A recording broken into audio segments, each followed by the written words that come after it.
This WBTV high-definition program is sponsored by Time Warner Cable. WBTV News at 6 starts right now. It's just so sad because it seems so unnecessary and senseless, and it's hurting everybody. An outpouring of grief, a community in mourning. A 15-year-old girl and her father laid to rest days after they were killed in cold blood by South Carolina's spree killer. Hello, thanks for being here. I'm Maureen O'Boyle. I'm Paul Cameron. Welcome, everyone. Funeral services held this afternoon for Stephen and Abby Tyler. They and 3 other victims murdered by Patrick Burris's hand during one violent week in Gaffney. WBTV's David WHISENANT is live at the Cherokee Avenue Baptist Church. And, David, it has been a very difficult day. Really has been a difficult day, Paul, but then it's been a comforting day, too. And the thing is that we learned Stephen and Abby Tyler were well-known, well-loved in this community. They're not just victims of some crazed serial or spree killer. In fact, what we learned about Stephen and Abby Tyler today is that their respect in this community is something that just goes very deep, and it was something that a lot of people wanted to talk about today.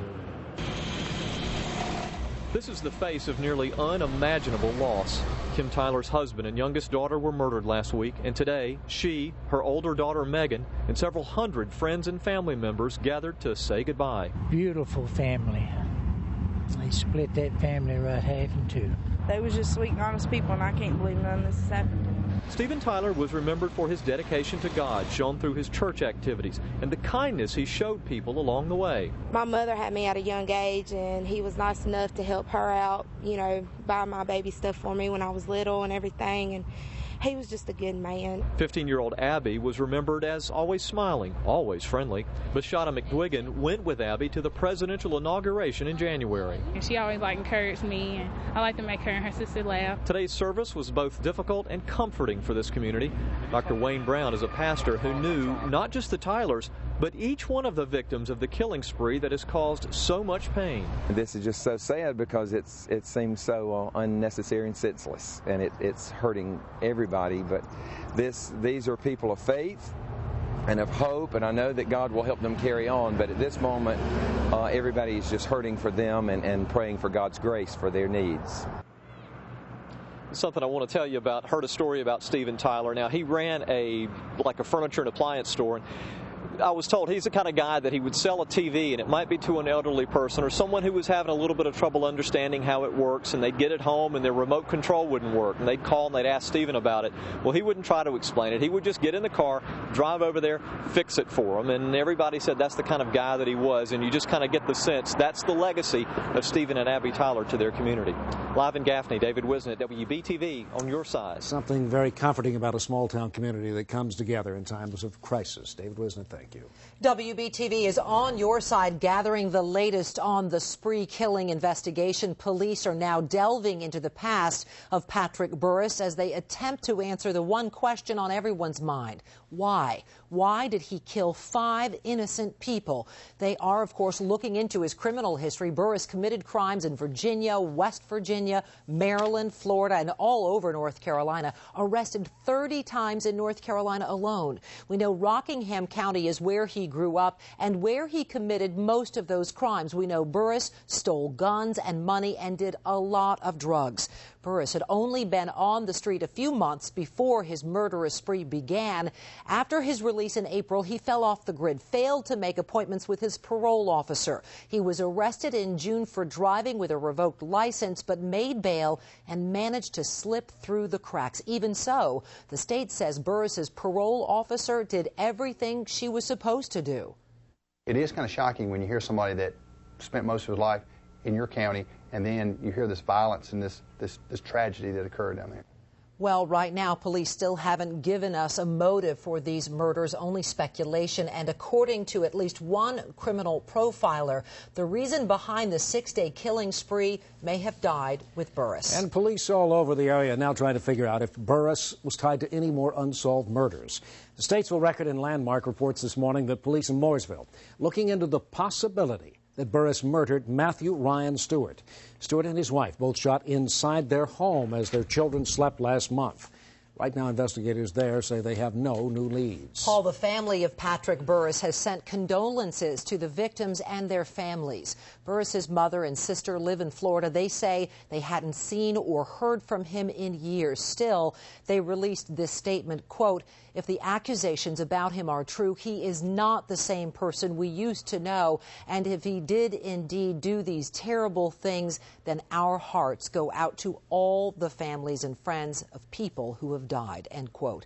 And as this story continues to unfold, we will, of course, keep you updated. You can always find all the info on our website. Just go to WBTV.com. North Carolina still operating without a budget, still facing a multi-billion-dollar shortfall. And you're about to be called upon to fill that gap. Why?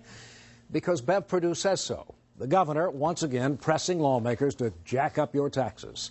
WBTV's Melissa Hankins on your side in the newsroom. Melissa, not the first time that Perdue has called for a tax hike, but this is the whopper of tax hikes. We're talking a long list of proposals here, Paul. The most controversial being a one-cent hike on sales. But the governor's promising that tax increase will be temporary. Here in North Carolina, however, we are still paying on supposedly temporary taxes passed all the way back in 2001. So how are we supposed to be sure that this tax increase will indeed be temporary? Well, people asked Governor Perdue that question this morning, and her response was, hey, you have to trust me. Because I'm the governor. I remember about 8 years ago a temporary sales tax that was put in there, and I know the governor said that it's different because she's governor now, but I don't remember her talking about stopping the last one. Craig Nannini helped organize the Tea Party tax revolt in April, and he's so unhappy about all the tax increases proposed since then. He now wants to go from protester to politician, starting with a run for Charlotte City Council. Nannini's top concern, the sales increase will cause items to cost so much more here. People will do their shopping in South Carolina. It's cheaper over there. People are going to buy where it's the cheapest, and it's going to happen, especially a border town like Charlotte. Perdue also wants to raise taxes on beer, alcohol, and cigarettes. But many people consider such high sin taxes regressive because they hit the working poor hardest. North Carolina Rep. Nikki McCow doesn't like Perdue's plan. Many of the things that she calls for in the package that she sent over basically just aren't realistic. And North Carolina Senator David Hoyle says lawmakers won't pass it. She knows from giving us that list and from giving it to the press that there will be a lot of things that are totally unacceptable.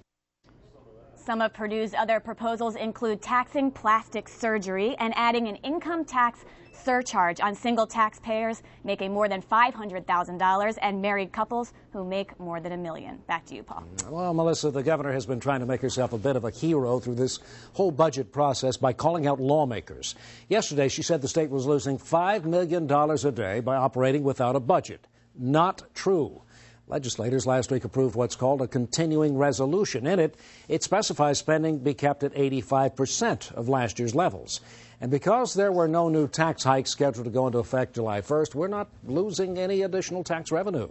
House number crunchers say they cannot make sense of the governor's mathematics. We called Perdue's office today to find out where she got this $5 million number. The response? No comment.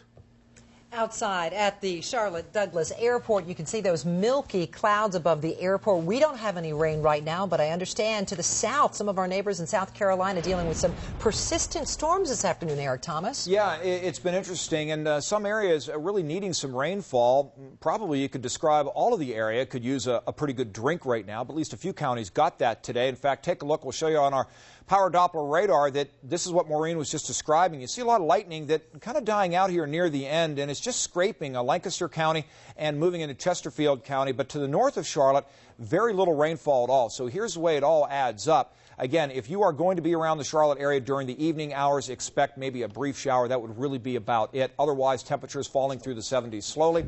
And I would say that don't cancel your plans. Not a bad evening, just a bit humid, a bit uncomfortable. That's the way it is right now. The rest of your 7-day weather alert forecast all coming up in just a few minutes. We'll look for that, Eric. Coming up next on your news at 6 o'clock. When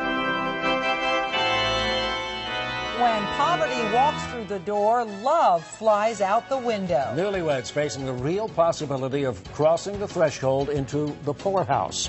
We're talking weddings on a budget next at 6.